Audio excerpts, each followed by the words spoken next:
Hey everyone, it's Celeste and welcome to my BookTube channel. I am in the midst of cleaning and doing things, so I'm not made up, but I wanted to quickly film the next installment of my Book Bitch Literary Society Summer Bingo card because I didn't get all of the rows, all the TBR rows filmed, and so I was like, goodness, I need to post the next one. I'm trying to get them filled before I have to say, well, I've already read the one for this square or whatever, because, you know, that could happen, because I am in the process of reading some books. But anyway, I'm getting off topic. So this is for the third row of my card. The third row of my card includes, and I'm looking at my phone because I don't have my paper copy handy.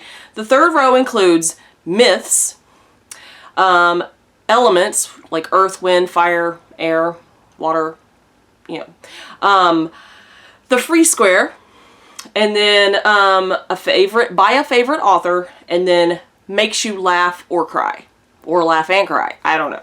So so really four, because the middle section is just whatevs. So for myths, the one book that I picked up out of my stack, and I'm kind of embarrassed to say I'm probably one of the few people who hasn't actually gotten to this one yet, is Song of Achilles by Madeline Miller.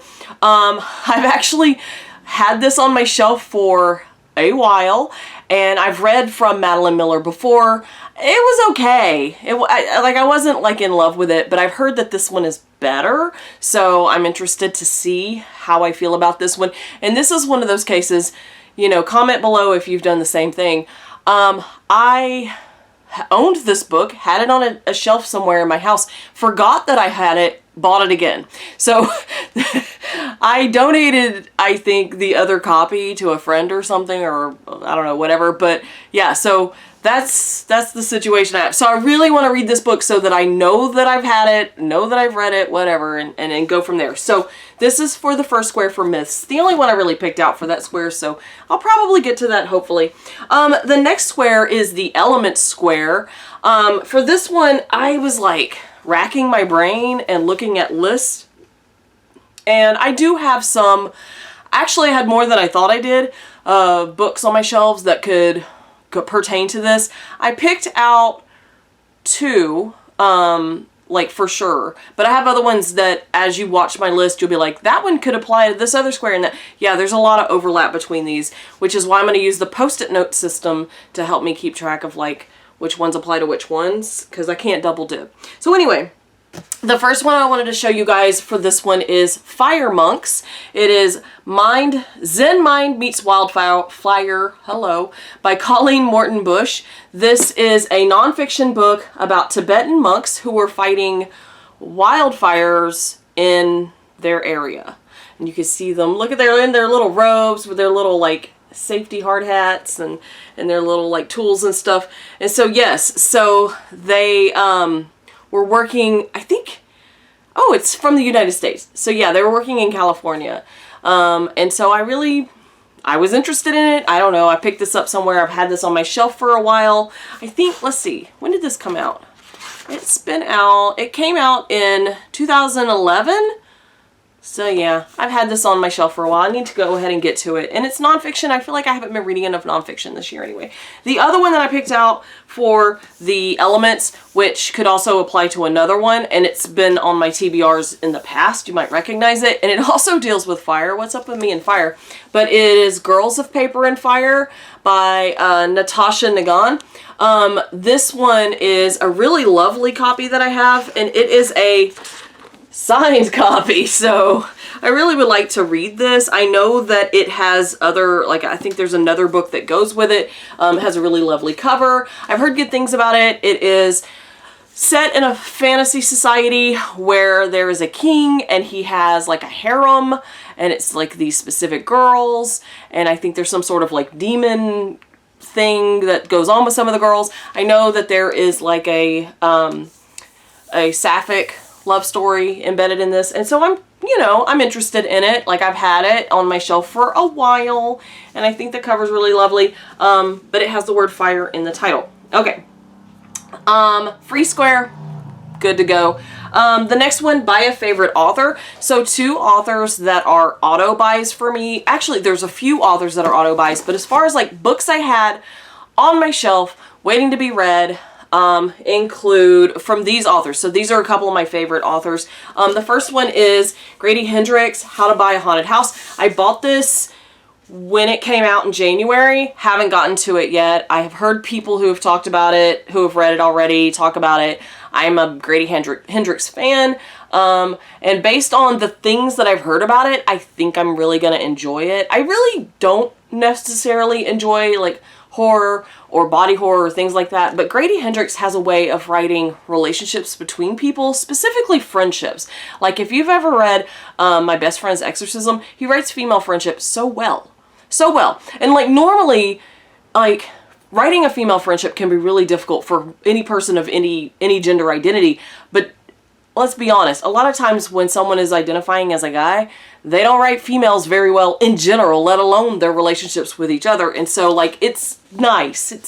And he has a humor that's embedded in his writing. Anyway, so this is one from a favorite author that I would like to get to. The other one that I have is Carrie Soto is Back by Taylor Jenkins Reid. I have some other Taylor Jenkins Reid books on my shelves, but this one is one that I've wanted to get to, haven't gotten to it yet. I bought it when it came out, just hadn't gotten to it yet. I'm one of those people.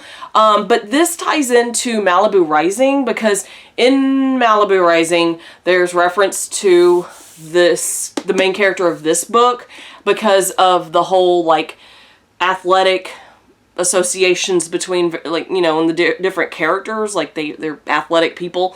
And so I'm really interested in this because I've heard some things about it. I know some people have really liked it. I know some people haven't really liked it. So I really want to see where I fall in that. I'm a fan of Taylor Jenkins Reid's writing. I think that her writing style really goes along, really flows well with my reading style, and I really enjoy her characters because she does a good job of writing characters that are multifaceted. They're not entirely good, they're not entirely bad. Like sometimes you root for them and sometimes you're like, what are you doing? And so I really like that. I really appreciate that in her writing. And so yes, this is another one of my favorite author picks. And then the final square that I have on this row is a book that makes you laugh or cry. So listen, hear me. Some of you have been watching my videos and you know me, you know this about me. And some of you know me in real life and you also know this about me. I don't cry very often. Like literally, I'll go months, weeks, years without crying. Like I just don't emote in that way. My tear ducts work because you can make me laugh so hard that my eyes are watering and kind of crying from that. But as far as like boo-hoo-hoo sobbing because I'm sad, I just don't do that very often. It's okay if you do. I'm just someone that doesn't do that. And so to find books and movies and other media that make me cry, like I can almost count on one hand the number of instances that I recall of that sort of thing. Just hitting me like that. And I don't know. So laughing is probably a little easier on that front. Crying, you know, they're out there. I'm not saying that there's none that'll make me cry, but it's just like, do I have them on my shelves? Because that's normally not a thing I go for as a reader. Like I know there's a whole like psychological thing about watching horror or reading like Kristen Hanna books, right, that make you feel some kind of way. You want to like get that out. Like I don't want to do that. Like I don't watch those Hallmark or Lifetime movies that make me want to cry. Like I don't seek that out. Like I don't want that. Like I'm more apt to watch snarky comedians or I'm more apt to read things that are funny or dark humor or whatever, you know, and that kind of thing. So the first one I wanted to show you guys is Broken in the Best Possible Way by Jenny Lawson. I've read from Jenny Lawson before. For those of you who don't know, she has an online persona. She's the bloggess, and she's got a blog that's been going for years. And she is humorous, but she's also very direct. She talks about things like mental illness, like a lot. She talks about liking quirky things and having doubts and things like that. And she's spent a lot of time talking about motherhood. And so I have read her blog. And then when she started releasing books, I've read her books. Well, most of her, I haven't read this one, but I've read other books of hers. And there's a good chance that this will make me laugh. Like she makes me laugh out loud. The other things I've read from her have made me laugh out loud. there's also a chance she can make me cry, because when she talks about like some of her issues dealing with like marriage, raising children, her mental illness, I think that those are some triggering things that might pull at my heartstrings and make me, maybe I'll cry. I don't know. Maybe if I should like time it and read it at the right part of my cycle, maybe that I'm kidding. But seriously, maybe some hormones would help with that. But I feel like this is a good bet for either one. I probably will laugh, maybe will cry if I read this one. And then another one that I picked up that I really think this could make me cry. Like, I really think this could make me cry. I think it's made a lot of people cry. Some of y'all know what I'm about to pick up. When Breath Becomes Air by Paul Kalanithi. There we go. This is well, it says here, finalist for the Pulitzer Prize. It's been out for a while. This is a memoir. It's fairly short, and you can see I have a bookmark in it because I tried to read it once, but it was so heavy that I was like, now's not a good time for reading this. You know, sometimes it's a book, it's not the book, it's not you, it's me, right? So I put it to the side and I would have to restart it.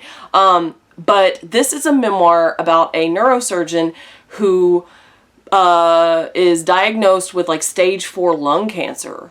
And so this memoir is a memoir of reflections and actions of like, okay, then what? And so he has since passed. I think there's an afterword by his wife. And I think either she was pregnant or, I don't know, they had a young child. I don't know. But I really think this is sad because it's dealing with some really hard topics in general. And so I really think this might do it. I don't know. Y'all might have some other suggestions. Oh, I don't know what to do with that. But anyway, so those are the books that I've picked out for that row, for that TBR. Not terribly many. And I'm worried that in the next 2 rows, because I think I have 2 more rows after this, I might have already read some of the books that go on those rows because I am slow in filming these. So slow. But, you know, that's just how it is. So we just do the best we can with what we got, right? So anyway, thanks for watching. If you have any suggestions, leave me a comment down below. I would love to hear them. Maybe I have them on my shelves and I just didn't think about them when I was pulling books. But anyway, thanks for watching and I will see you guys in the next one. Bye!